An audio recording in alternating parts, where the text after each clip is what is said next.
शुरू करें। धन्यवाद। नमस्कार साथियों, आज की प्रेस वार्ता 2 चरणों में करेंगे। पहले चरण में बहुत महत्वपूर्ण एक परिचय मुझे आपको देना है।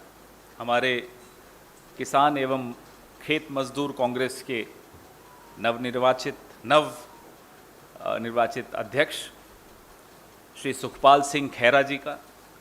ये परिचय के मोहताज तो नहीं है, इनके विषय में आप लोग सब कई सालों से पढ़ते सुनते आ रहे हैं। केंद्र सरकार किसानों से कितना डरती है, उन्हें समझती नहीं है इसलिए उनसे डरती है, यह बात तो हम सब जानते हैं। और अगर वो किसान से क्यों डरती है ये आप समझते हैं। किसान वो होता है जो आसमान को देखकर फसल कब लगानी है, बुवाई कब करनी है, पानी कब पिलाना है खेत में, खाद कब डालनी है, वो सिर्फ एक बार आसमान को देख के समझ लेता। तो ऐसे व्यक्ति को अगर सरकार उससे डरती है तो सरकार की समझ में कमी है। और अगर वो किसान सुखपाल सिंह खैरा जैसा किसान हो, जो पढ़ा लिखा है, जो उन्हीं की जुबान में उनसे बात कर सकता है, सरकार की आंखों में आंखें डालकर उन्हें ललकार सकता है, तो जाहिर सी बात है कि किसानों को इनसे अच्छा प्रतिनिधित्व करने वाला नेता नहीं मिलेगा। और उनके हकों की लड़ाई ऐसी सरकार से, जो 1.5 साल तक जिसने किसानों को हर मौसम की मार झेलने के लिए सड़क पर रखा, उनके हकों की लड़ाई सुखपाल सिंह खैरा जी बहुत अच्छी तरह से लड़ पाएंगे। मैं सुखपाल सिंह खैरा जी से आग्रह करूंगा कि अब आपको मुखातिब हों।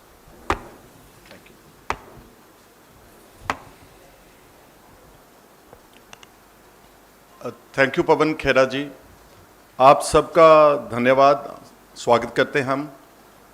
सबसे पहले मैं ऑनरेबल कांग्रेस प्रेसिडेंट सोनिया गांधी जी का शुक्रिया अदा करता हूं, जिन्होंने मुझे इस काबिल समझा कि सारे देश का जो ऑल इंडिया किसान कांग्रेस का संगठन है उसको चलाने की जिम्मेवारी मेरे को दी है। और मैं अपनी हर मुमकिन कोशिश करूंगा कि मैं ईमानदारी से, तनदेही से और निडरता से इस संगठन को हम सारे देश में मजबूत करेंगे। जो इस वक्त हालात हैं देश के खेती के और खेत मजदूरों के, किसानों के, वो बहुत तरसयोग हैं। किसी वक्त आप सबने भी शायद सुना होगा, अपने हमारे बुजुर्ग कहा करते थे, उत्तम खेती, मद व्यापार, निखिद नौकरी। लेकिन पिछले आज़ादी से लेकर के अब तक ये फ्रेज टर्न अराउंड हो गया। अब सबसे निखिद खेती है, सबसे जो एक इस तरह का ईमानदारी का एक कित्ता है, एक इस तरह का काम है जिसमें कोई स्कोप नहीं है किसी से बेईमानी करने की, किसी से धोखाधड़ी करने की, वो सबसे नीचे चलेगा। और जो हमारा आर्थिक पोजीशन है किसान की इंडिया में, वो गिरती चली जा रही है। अगर मैं पंजाब का आपको थोड़ा सा कोट करूं, पंजाब जिसको आप समझते हैं कि Punjab is food ball of India, food granary of the country, Punjab में इस वक्त जब हम बात कर रहे हैं 1 लाख करोड़ से ज्यादा कर्जा है पंजाब के किसान के ऊपर, जो सबसे प्रफुल्लित किसान है देश का। 10 लाख रुपए पर हाउस होल्ड उसके ऊपर कर्जा है। और इस भारी कर्जे की वजह से पंजाब का किसान लगातार सुसाइड्स, आत्महत्या के रास्ते के ऊपर चला हुआ है। और यही रास्ता तकरीबन सारे देश में है, चाहे वो विदर्भ का इलाका है, चाहे आंध्रा की स्टेट है, चाहे तमिलनाडु की बात करें, चाहे और स्टेट्स की बात करें, वहां पर भी किसान, जो एनसीआरबी के फिगर्स हैं, मैं उनको कोट कर रहा हूं, जो कि टोन डाउन हैं, जो कि ये नहीं मानने के लिए तैयार इस देश का जो एस्टैब्लिशमेंट है पुलिस का कि यहां आत्महत्या हो रही, लेकिन फिर भी 2000 से लेकर 2015 तक 4.5 लाख किसान और खेत मजदूर आत्महत्या कर चुके हैं। ये इस वक्त हमारे हालात हैं और दुख से कहना पड़ता है कि किसानी को जो कि खेत मजदूर है, जो ग्रामीण भारत है, it accounts for almost 60 to 70%, but the entire focus of the government is on urbanization. They are not concerned about what is happening on the country in the countryside. आपने ग्लोबल इंडेक्स आप देखते हैं, सुनते हैं कि hunger के index में India is one of the lowest countries, no, at the lowest level, I think in the lowest 17 countries in so far hunger is concern. लेकिन अगर एडवर्टाइजमेंट्स देखेंगे, इश्तिहारबाजी देखेंगे अखबारों में, टेलीविजन के ऊपर आप कभी ध्यान देंगे तो बहुत चमकता हुआ अपना देश हमको नजर आ रहा है। तब तक भारत नहीं चमकेगा, खुशहाल नहीं नजर आएगा, जब तक गांव में रहते हुए हर वर्ग के लोगों के चेहरे के ऊपर मुस्कान नहीं होगी। और वो तभी आ सकती है जब खेती को, एग्रीकल्चर को प्रायोरिटी सेक्टर माना जाए। Unfortunately agriculture is not the priority sector of this government. If you just see vis-a-vis the corporate sector, पिछले 10 सालों में, और मैं ऑथेंटिक फिगर्स कोट कर रहा हूं, पिछले 10 सालों में केंद्र की सरकार ने लगभग 12 लाख करोड़ रुपया कॉर्पोरेट घरानों का राइट ऑफ किया है, debt write off, on one pretext और द अदर। लाइक फर्ज करो वो बोलते हैं कि एनपीए हो गए कॉर्पोरेट घरानों के अकाउंट्स, या वो हमारे बैंक्स जो हैं वो कोलैप्स कर जाएंगे, हमारी इकोनॉमी कोलैप्स कर जाएगी। इसमें that's why we writing off the debt of the corporate sector. In the last budget itself, सिर्फ 2020-21 में 2 लाख करोड़ रुपया राइट ऑफ किया गया कॉर्पोरेट घरानों का। पर कोई किसी किसान का या खेत मजदूर का जो छोटा छोटा कर्जा है, जो कुछ हजारों में कर्जा है, उसको कभी कोई राइट ऑफ करने की बात नहीं करता, because that's not the priority at all. वो तो बैठे हैं, वो जी रहे हैं जैसे हैं। मैं लीडर ऑफ ऑपोजिशन था 2017-18 में, I was here in Delhi itself, और आप तो मीडिया के लोग हैं, यहां जंतर मंतर के ऊपर तमिलनाडु के किसान बैठे थे। मेरे को जब पता लगा कि यहां बैठे हैं, प्रोटेस्ट कर रहे हैं, मैं उनके पास चलकर गया, तमिलनाडु के किसानों। वो इतने कमजोर नजर आ रहे थे, काफी अरसे से बैठे हुए थे, और अपने जो उनके इमीडिएट जो फैमिलीज थे, उनके स्कल्स, उनके खोपड़ियां लेकर के बैठे हुए थे। तमिलनाडु के कुछ ब्लॉक्स में ड्रॉट था, सूखा पड़ा हुआ था, तो लोग लगातार कर्जे की मार पर आ रहे थे, मर रहे थे। जंतर मंतर से power centre of India is no far then 2 to 3 kilometres. मैंने उनसे पूछा, हालांकि मैं उनकी जुबान नहीं समझता था, मैंने पूछा कि आपको किसी ने आकर के आपका हाल पूछा है? वो बोलने लगे हमारे तक कोई ऑफिसर, कोई मिनिस्टर हमारे सिर्फ ये भी पूछने नहीं आया कि आपका मसला क्या है। इतनी इग्नोरेंस है about the farmers of this country. और मेरे को खुश हुआ, मेरे को अच्छा लगा जब उन्होंने बोला कि आप आए हैं, हमारी आपने बात सुनी है, और आपके जो सामने गुरुद्वारा साहब, बंगला साहब की तरफ उन्होंने ऐसे इशारा किया कि अगर ये गुरुद्वारा ना होता यहां पर, हम यहां पर जंतर मंतर के ऊपर बैठ भी नहीं सकते थे। रोज हमारे को लंगर वहां से दिया जाता है, हमारे को सस्टेन किया है। एंड उनकी जो औरतें थी, जो उनके हालात देखने वाले थे, पिटिएबल। और इसमें हमारा एमएसपी जो है, अब संयुक्त किसान मोर्चा ने बहुत दमदार लड़ाई लड़ी यहां दिल्ली के बॉर्डर्स के ऊपर, और क्या मांगे थी? सिर्फ उनके ऊपर कानून जो नहीं चाहते वो थोपे जा रहे थे। उन 3 कानूनों को विरोध करने के लिए सारे भारत का, कम से कम नॉर्थ इंडिया का सारे किसानों का सब कुछ झोंक दिया सरकार ने।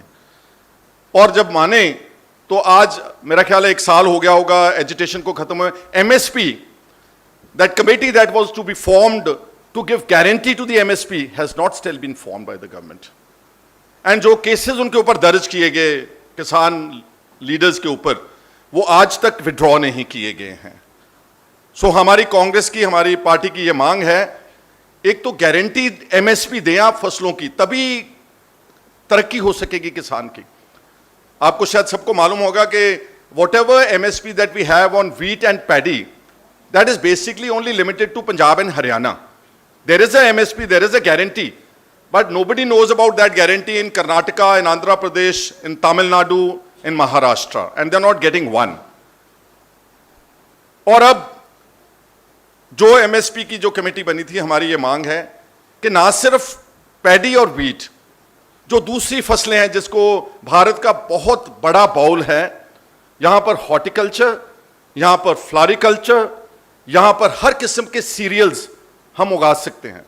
We have the best land, as good as California land in India. Only shortage is about irrigation facilities. Only shortages जो हमारे को बैंक्स हैं, वो हमारे को कितना इंटरेस्ट लगा रहे हैं, वो हमारे को इंडस्ट्री के बराबर इंटरेस्ट लगा रहे हैं, 9 to 10% per annum. Agriculture can never just survive on this high rate of interest. जितने विकसित देश हैं दुनिया में, उन सब देशों ने एग्रीकल्चर को सब्सिडाइज किया. Whether it is rate of interest, if I'm not wrong, in USA में rate of interest for agriculture is not more than 2 to 3%. उनका डीजल अलग रंग का है, उनको सस्ता दिया जाता है, उनके बीज के लिए सब्सिडी है, उनकी फार्म इक्विपमेंट के लिए subsidy, and so is the case in Australia and the entire European countries. लेकिन हमारा, जैसे मैंने बोला कि ये प्रायोरिटी सेक्टर है ही नहीं, इसलिए इसको कभी किसी ने मदद ही नहीं की, किसी जाकर पूछा ही नहीं है कि आपका कर्जा कितना है.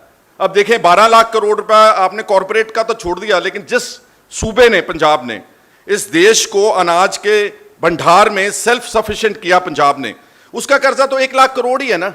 But nobody will write off this 1 lakh crore because farmers are nowhere on the agenda. हमारे खेत मजदूर, गरीब आदमी, वो एजेंडे पर ही नहीं है. और Punjab unfortunately, because it happens to have only 13 seats, 13 seats हैं, एक साइड पर है, तो इनका क्या है, ये तो मजबूरी है, ये तो पैदा करते ही रहेंगे. पंजाब की भी मैं बात थोड़ी सी करना चाहता हूं. हमारी धरती थक चुकी है, हमारा जमीन का पानी we are pumping out water through 13 lakh tube well bores, 13 lakh constantly for the paddy crop. और उससे क्या कि हमारा वाटर टेबल रिसीड करता करता करता, जो नासा की सैटेलाइट्स हैं, they have put a red block on Punjab ground water, red block. और अगर इसी तरह हम पानी इस्तेमाल करते रहे तो Punjab is going to be another Rajasthan in the making. But nobody is bothered from the centre that we should help them diversify. State government can not diversify.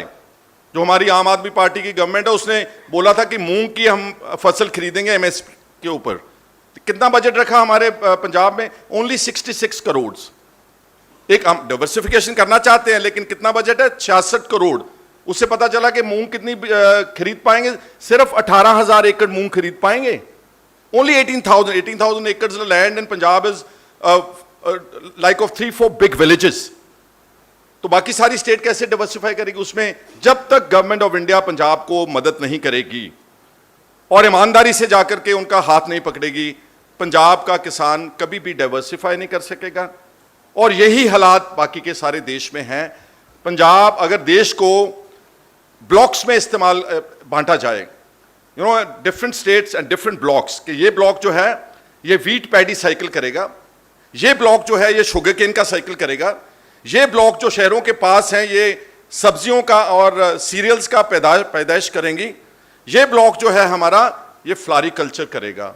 And अगर एग्रीकल्चर को प्रमोट किया, because India basically is an agrarian economy, लेकिन जो एक agrarian economy उसी को किल किया हुआ है. यहां पर आती है स्वामीनाथन कमेटी की रिपोर्ट की recommendations, which is lying somewhere in the offices of Delhi and gathering dust. इसी गवर्नमेंट ने भी प्रॉमिस किया था. हमारे से हो सकता है कुछ कमियां रह गई हों कांग्रेस से, हम मानते हैं, but 2 wrongs never make a right. You know, अगर हमने कोई गलती की है तो वही गलती नेक्स्ट गवर्नमेंट करेगी, तो उससे हमारा देश कैसे आगे जाएगा? स्वामीनाथन कमेटी की रिपोर्ट की recommendation in layman's terms is कि जितनी इनपुट है हमारे क्रॉप्स की, चाहे वो फर्टिलाइजर है, चाहे वो सीड्स है, चाहे वो लेबर है, वो सारी इनपुट के over and above the cost of the cost of the crop will be decided 50% on profit. अब मैं छोटा सा इंस्टेंस देके अल्पैका, बिकॉज आई नो खेड़ा जी ने और भी बात करनी है. प्राइस इंडेक्स, कभी खेती को प्राइस इंडेक्स के साथ नहीं जोड़ा गया. 50 साल पहले, जो कुछ आदमी आपके पेरेंट्स भी बात करते होंगे, 50 साल पहले द प्राइस ऑफ गोल्ड, क्योंकि हमारी price index and everything revolves around the prices of gold, जो सोने की कीमत थी 50 साल पहले 1 तोले की, वो हम 3 गेहूं के क्विंटल बेच के 1 तोला सोना ले सकते थे। 50 साल पहले 1 तोला सोना लेने के लिए हम 3 क्विंटल गेहूं बेचते तो हमारा 1 तोला आ जाता था। लेकिन किसी ने बॉदर ही नहीं किया कि इनके हालात क्या हैं, इनको कैसे संभालना है। 50 years down the line, now we have to sell 25 quintals of wheat, 25 quintal, तब जाके 50,000 का 1 तोला सोना आता है। बस दैट इज द स्टोरी। और जब तक हमारी सरकार, हमारा देश इसको सेंटर स्टेज के ऊपर नहीं लेकर आएगा और खेत मजदूर जो कि किसान की इकोनॉमी के साथ ही उसका जो भविष्य है वो जुड़ा हुआ है, तब तक इस देश में कभी भी इंसाफ पसंदी, खुशहाली, तरक्की, आप फिगर्स में तरक्की दिखा सकते हैं कि हमने इतनी एम्प्लॉयमेंट दे दी है, हमने हालांकि करोड़ों जॉब्स गवर्नमेंट सेक्टर में खाली पड़े हैं, लेकिन वो तरक्की नहीं है। That is only fudging of figures and presentation of the situation just merely on the paper और on the television, whereas the ground reality is के वहाँ पंजाब समेत सारे देश के किसान और खेत मजदूर बड़ी मुश्किल में है। और मैं उम्मीद करता हूँ कि हमारे को जो काम दिया गया है, मैं सबको कॉल करूँगा कि जो भी देश के लोग इसमें काम करना चाहते हैं, irrespective of the fact whether they are in my party or not, they are welcome to join us. Let's make a movement out of it, and let's pressurize the government of India to get agriculture sector on priority, और किसानों का और खेत मजदूरों का भला हो सके, इस एजेंडे के साथ हम अपना आगाज करने की कोशिश करेंगे। आप सबका एक बार मैं दोबारा धन्यवाद करता हूँ, and if I've taken more time, I'm sorry for that. Thank you. पहले आप खेरा साहब से जो क्वेश्चंस हैं उनसे सवाल पूछ लीजिए, उसके बाद हम दूसरा चरण शुरू करेंगे।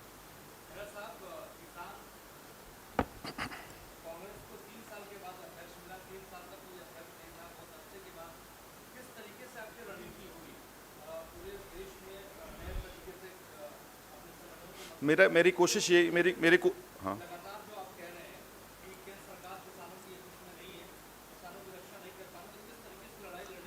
देखो पहले तो I will be needing some time कि मैं इसको ऑर्गेनाइज कर सकूं, क्योंकि बहुत बड़ा देश है।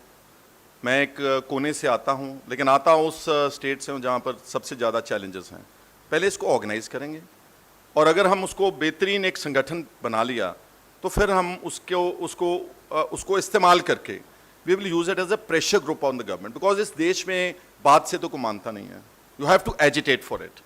जो 3 किसानों के कानून थे वो पहले ही रिजेक्ट कर चुके थे, लेकिन उसको मनवाने के लिए 1.25 साल उनको वहां पर बैठना पड़ा। तो आई थिंक हालांकि डिसेंट डेमोक्रेसी में बात से ही बात सुन लेनी चाहिए, लेकिन उसको संघर्ष के लिए तैयार करना पड़ेगा इस संगठन को। That's my M.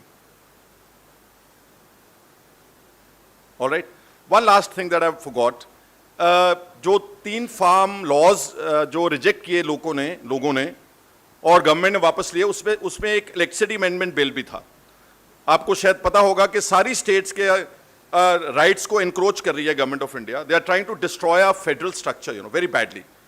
उसमें इन्होंने एक इलेक्ट्रिसिटी अमेंडमेंट बिल लेकर आए, जो अब पता लगा है कि किसानों से बात करके बोला था कि हम रद्द कर देंगे, लेकिन they are trying to bring it through the back door again to the parliament in the monsoon session.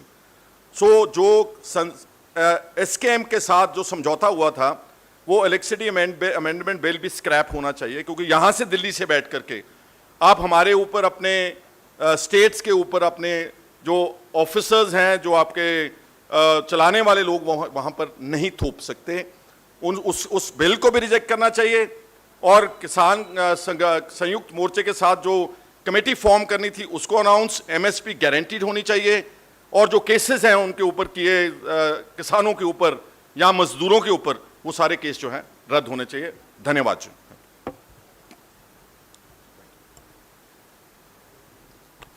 जी, अब आप कुछ और पूछना चाहें तो पूछ सकते हैं।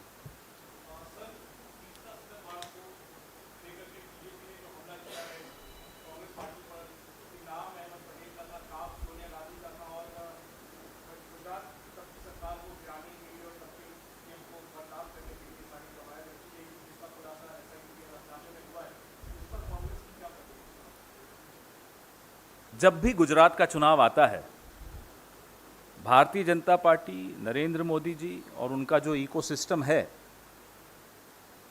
वो नए नए थ्योरीज सामने लाता है। पिछले गुजरात चुनाव का मैं आपको उदाहरण दूं, आपको तो याद होगा। अचानक एक दिन नरेंद्र मोदी जी का जो एक इकोसिस्टम है अचानक बोलता है कि साहब एक डिनर हुआ जंगपुरा में कहीं, जिसमें इस देश के पूर्व सेनाध्यक्ष जनरल दीपक कपूर, जिसमें इस देश के पूर्व प्रधानमंत्री डॉक्टर मनमोहन सिंह और अनेक प्रबुद्ध वर्ग के नागरिक शामिल हुए। और वो षड्यंत्रकारी एक डिनर था, उसमें षड्यंत्र रचा जा रहा था कैसे मोदी जी को हराना है। पाकिस्तान भी उसमें शामिल था। इस निम्न स्तर की थ्योरी के खिलाफ जब हमने आवाज उठाई, नरेंद्र मोदी को माफी मांगनी पड़ी डॉक्टर मनमोहन सिंह से गुजरात चुनाव के बाद संसद में। यह आपको तो याद ही होगा। बहुत कम होता है ऐसा कि नरेंद्र मोदी जी माफी मांगते हैं, गलतियां हजार करते हैं, माफी एक बार मांगते हैं। फिर से गुजरात चुनाव आ रहा है, फिर से वही थ्योरी शुरू हो गई। हर बार गुजरात चुनाव जब आता है तो कभी अंसारी जी का नाम लेकर शुरू हो जाएंगे, कभी स्वर्गीय अहमद पटेल जी का नाम लेकर शुरू हो जाएंगे। और मैं याद दिला दूं आपको, जिस एसआईटी ने श्री नरेंद्र मोदी को क्लीन चिट दी थी, उसके अध्यक्ष श्री राघवन को पुरस्कृत किया गया। जवाब दें, क्यों पुरस्कृत करने की आवश्यकता? वो तो अपना काम कर रहे थे। उनको रिटायरमेंट के इतने सालों के बाद राजदूत बनाने की आवश्यकता क्यों पड़ी? तो नरेंद्र मोदी जी को अब समझ लेना चाहिए कि काठ की हांडी बार बार नहीं चढ़ती। हर बार चुनाव आता है तो आप कभी किसी मुस्लिम नेता का नाम जरूर लाएंगे। आपको 8 साल में आपने कोई अच्छा काम नहीं किया जो दिखाकर आप जीत सके अगला चुनाव। हर बार आपको पाकिस्तान की शरण में जाना होता है, हर बार आपको हिंदू मुसलमान करना होता है, हर बार आपको षड्यंत्र दिखाना होता है कि मेरे खिलाफ षड्यंत्र हो गया। आप कौन हैं? आपके पहले क्या कोई प्रधानमंत्री नहीं था इस देश में, या आपके बाद कोई प्रधानमंत्री नहीं होगा इस देश में? सारे षड्यंत्र आपके खिलाफ हैं। और माफ कीजिएगा, मैं आपको यह बता दूं, अगर नरेंद्र मोदी जी की राजनीतिक जो तरीका है कांग्रेस पार्टी अख्तियार करती जब हम सत्ता में थे यूपीए में, तो आप मुख्यमंत्री नहीं रह सकते थे। आप वहीं होते जहां होना चाहिए था आपको। कांग्रेस पार्टी इस तरह की राजनीति में विश्वास नहीं रखती। रखती होती तो आपको खामियाजा भुगत लेना होता। सबको जवाब मिल ही गया, क्योंकि सबके दिमाग में एक ही सवाल था। Should we wind up? Thank you. जैसा कि मैंने कहा, अहमद पटेल जी हो या सोनिया जी हो, यह सब तो एक बहाना है। जो असली है वो गुजरात चुनाव निशाना है। तो और मैंने आपको एक पैटर्न बताया आज। अभी तो मैंने 2 पैटर्न बताया आपको, 2017 का और अब 2022 का। उससे भी पहले जब ये मुख्यमंत्री थे जनाब, तब का भी पैटर्न अगर आप उठाकर देख लेंगे, हर चुनाव से पहले एक षड्यंत्र दिखा देते थे। खतरा है, नरेंद्र मोदी जी को खतरा है, उनके खिलाफ षड्यंत्र रचा जा रहा है। तब सिर्फ मुख्यमंत्री थे तो अगल बगल के देशों का इशारा कर देते थे। अब वो प्रधानमंत्री हो गए हैं तो अब तो ग्लोबल कॉन्स्पिरेसी है। आप हैरान हो जाएंगे, थोड़ी दिनों में शायद आ जाएगा कि साउथ पोल से कॉन्स्पिरेसी हो गई, नॉर्थ पोल से कॉन्स्पिरेसी, पूरा विश्व कॉन्स्पिरेसी कर रहा है नरेंद्र मोदी जी के खिलाफ। ये इनका पुराना ढर्रा है। और अफसोस की बात है, हमने सोचा 8 साल हो गए सरकार चलाते हुए तो ढर्रा बदलेगा, अब तो कुछ दिखाने को होगा कि भाई मैंने किसानों के लिए कर दिया, नौजवानों के लिए कर दिया, अर्थव्यवस्था के लिए कर दिया, अब वो दिखा के चुनाव जीतेंगे। वो अब कर नहीं पा रहे। अभी मैं पिछले हफ्ते गुजरात में था, हाईवे पर जाम था। हाईवे से निकलकर मैं बगल के रास्तों से लोगों ने, लोकल्स ने बताया कि यहां से चले जाइए। सड़कों की हालत अगर आप देख लेंगे तो आपको बिहार की सड़कें पसंद आ जाएंगी। यह हालत थी सड़कों की। तो आप 30 साल 28 साल से आप गुजरात में आपकी पार्टी की सरकार है, गुजरात की असलियत सबके सामने है। अब उस असलियत को ढकने के लिए ये इस तरह की थ्योरीज लाते हैं कि अब मेरे खिलाफ षड्यंत्र हो गया, इसमें मुसलमान जरूर नाम आएगा कि मुसलमान शामिल थे, विपक्ष शामिल था, कभी अंसारी जी, कभी अहमद पटेल जी, कभी डॉक्टर मनमोहन सिंह, और तो और पूर्व सेनाध्यक्ष जनरल दीपक कपूर भी इनके खिलाफ षड्यंत्र कर रहे थे। बताइए, इससे ज्यादा छुई मुई प्रधानमंत्री मैंने नहीं देखा। न निंदा सुन सकते हैं, न पत्रकारों के सवाल ले सकते हैं, न विपक्ष के सवाल ले सकते हैं। आपने तो देखा कि भाई कौन कौन से शब्द असंसदीय हो गए। जितने मोदी जी के पर्यायवाची नाम हैं, जो आप लोग बोलने से डरते हैं, हम लोग बोलते रहते हैं, वो तमाम नाम अब असंसदीय घोषित हो गए। ऐसा प्रधानमंत्री देखा क्या आपने? चीन से जब हिंदुस्तान का युद्ध हो रहा था, 62 का युद्ध, तब संसद के भीतर अटल जी ललकार रहे थे जवाहरलाल नेहरू जी को। वहां सीमा पर सेना लड़ रही थी, संसद में विपक्ष हम पर आरोप लगा रहा था, यह लोकतंत्र होता है। और पार्लियामेंट स्ट्रीट थाने पर जनसंघ का प्रदर्शन चल रहा था, प्रचंड प्रदर्शन चल रहा था, यह होता है लोकतंत्र। आज के प्रधानमंत्री सवालों से घबरा जाते हैं, टेलीप्रॉम्प्टर के बगैर कांपने लग जाते हैं। ये कैसा प्रधानमंत्री इस देश को मिला? अभी 8 साल हो गए, अब भी सवाल नहीं लोगे? अब भी षड्यंत्र षड्यंत्र षड्यंत्र रटते रहोगे? सामने आइए, पत्रकारों के सामने आइए। अपने ही हैं, कोई पाकिस्तान के नहीं है। मुझे तो नहीं लगता इनमें से कोई पाकिस्तान का है, सब हिंदुस्तान के पत्रकार हैं। इनसे सवाल लीजिए, दोस्ती बनी रहेगी, घबराइए मत।